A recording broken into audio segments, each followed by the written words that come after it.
صفحہ نمبر 27 سیرت النبی جلد اول۔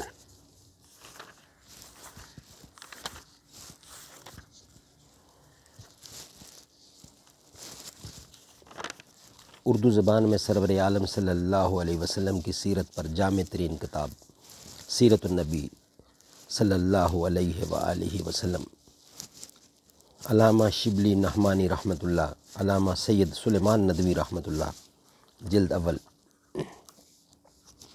بسم اللہ الرحمن الرحیم، الحمد للہ رب العالمین، والصلاة والسلام علی رسولہ محمد وعلی آلہ واصحابہ اجمعین۔ صفحہ نمبر 27۔ اس دستاویز سے ظاہر ہوتا ہے کہ عبد المطلب نے کسی حمیری شخص کو 1000 درہم قرض دیے تھے۔ خاتمہ میں 2 فرشتوں کی گواہی لکھی ہے، جس سے ظاہر ہوتا ہے کہ اس زمانہ میں فرشتوں کا اور شاہد کرامن کاتبین کا اعتقاد موجود تھا۔ ابن الندیم نے لکھا ہے کہ اس دستاویز کا خط ایسا تھا جیسے عورتوں کا خط ہوتا ہے۔ علامہ بلازری نے تصریح کی ہے کہ آن حضرت صلی اللہ علیہ وسلم کی جب بعثت ہوئی تو قریش میں 17 شخص لکھنا پڑھنا جانتے تھے، یعنی حضرت عمر رضی اللہ، حضرت علی رضی اللہ، حضرت عثمان رضی اللہ، حضرت ابو عبیدہ رضی اللہ، طلحہ رضی اللہ، زید رضی اللہ، ابو حذیفہ رضی اللہ، ابو سفیان رضی اللہ، شفا رضی اللہ، شفا بنت عبداللہ وغیرہ۔ بدر کی لڑائی جو سن 6 ہجری میں ہوئی، اس میں قریش کے جو لوگ گرفتار ہوئے ان سے فدیہ لیا گیا، لیکن بعض ایسے بھی تھے جو ناداری کی وجہ سے فدیہ نہیں ادا کر سکے۔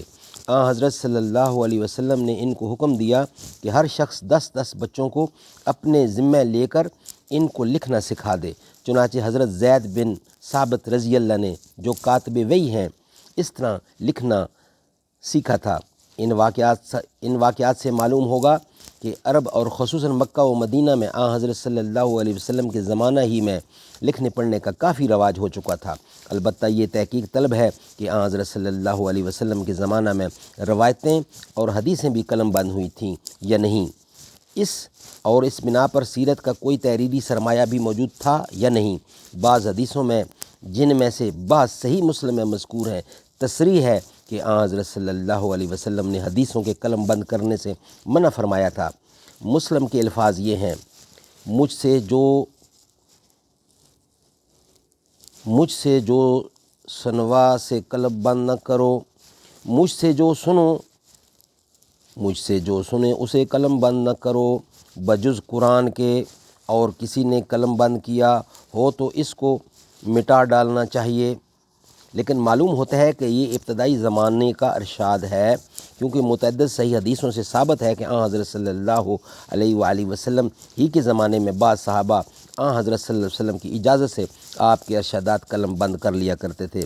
صحیح بخاری باب العلم میں حضرت ابو ہریرہ رضی اللہ کا قول ہے کہ صحابہ رضی اللہ میں مجھ سے زیادہ کسی کو حدیثیں محفوظ نہیں، البتہ عبداللہ بن عمر مستثنیٰ ہے، کیونکہ وہ آن حضرت صلی اللہ علیہ وسلم کی حدیثیں لکھ لیا کرتے تھے اور میں لکھتا نہ تھا۔ ایک اور روایت میں ہے کہ حضرت عبداللہ بن عمر کی عادت تھی کہ آن حضرت صلی اللہ علیہ وسلم سے جو سنتے تھے لکھ لیا کرتے تھے۔ قریش نے ان کو منع کیا کہ آن حضرت صلی اللہ علیہ وسلم کبھی غیظ کی حالت میں ہوتے ہیں، کبھی خوشی میں، اور تم سب کچھ لکھتے ہو۔ صدق اللہ العلی العظیم و صدق رسولہ النبی الکریم۔ ناظرین، ہم سیرت النبی کی پوری کتاب جلد اول انشاءاللہ لفظ بلفظ، صفحہ بصفحہ آپ تک پہنچائیں گے، اور امید ہے کہ آپ اس کو تسلی سے سنیں گے، پڑھیں گے، اور اللہ تعالیٰ آپ کو عمل کرنے کی توفیق عطا فرمائے۔